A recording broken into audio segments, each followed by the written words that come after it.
ఈ పని నీవు చేసుకొను నియమము తప్పవు. మా అమ్మ నుంచి నేనైతే నేర్చుకునేది ఇది ప్రధానంగా. ఎవరి తల్లిదండ్రుల నుంచి ఏం నేర్చుకున్నాం అనేది అందరం ఆలోచిద్దాం. ఆవిడ పని ఎప్పుడూ ఆవిడ చేసుకునేది. మా నాన్నగారు అంతే. ఇంకా మా నాన్నగారి పనులు కొన్ని మా అమ్మ చేయడం చూశాను, కానీ మా అమ్మ పనులు వేరే ఎవరూ చేయడం నేను చూడలేదు. అందరి పనులు ఆవిడే చేసేది. కానీ ఎప్పుడు ఏదో అలసిపోయానన్నాం, నాకేమీ గుర్తింపు లేదన్నాం, ఈ బాధలు ఎక్కడా చూడాల.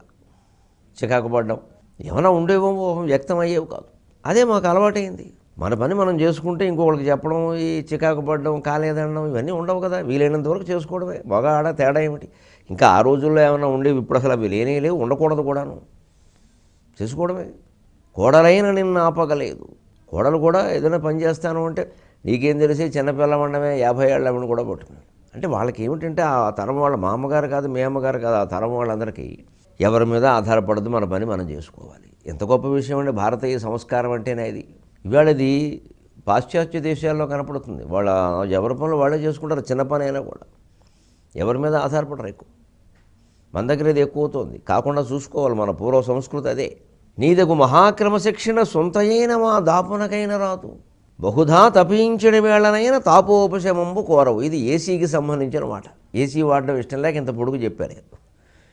వేసవికాలం కూడా అమ్మ నీవు ఉన్న గదిలో ఏసీ పెట్టిస్తాను అని ఆవిడ వద్దంటున్నా సరే బలవంతంగా ఓసారి ఆ గదిలో కూర్చోబెడితే అబ్బే ఒక 2 రోజులు బయటకు వచ్చేసింది మంచం తీసేయమని. ఇది అలవాటు పడితే కష్టం ఉంటుంది ఏమిటో, అలా అనుభవిస్తుంది. ఎంత వేడైనా పర్వాలేదురా, కాస్త ఏదో ఒట్టివేళ చేపలు కట్టుకుంటే బాగుంటుంది, సహజమైన గాలి మరి అది తను ఒప్పుకోలేదండి. అలాగే గడిపించారు. ఇవాళ ఏసీ లేకపోతే ఉండలేకపోతున్నాం మనం. నిజానికి భారతీయులైన పూర్వులు పెద్దలు, మన పెద్దతరం వాళ్ళ నుంచి మనం నేర్చుకోవలసిందే నిరాడంబర జీవనం. అతి తక్కువ ఖర్చులో జీవితం గడిపాడు. దీన్నే ఆంగ్లంలో simple living and high thinking అంటారు. సాధారణ జీవనం, అసాధారణ భావనం.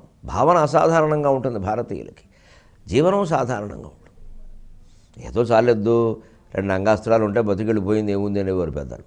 ఆశ్చర్యపోయేవాడు, కానీ నిజమే అలా గడిపిన వాళ్ళు ఉన్నారు. అదే మనం నేర్చుకోవాలి. మహోన్నత నిగ్రహ విగ్రహంబవు, నీ పని నీవు చేసుకొను నియమము దప్పము, కోడలైన నిన్నపగలేదు, నీదగు మహాక్రమ శిక్షణ సుంతయైన మా దాపునకైన రాదు, బహుధా తపించడి వేళనైన తాపోపశమంబు కోరవు, మహోన్నత నిగ్రహ విగ్రహంబవు.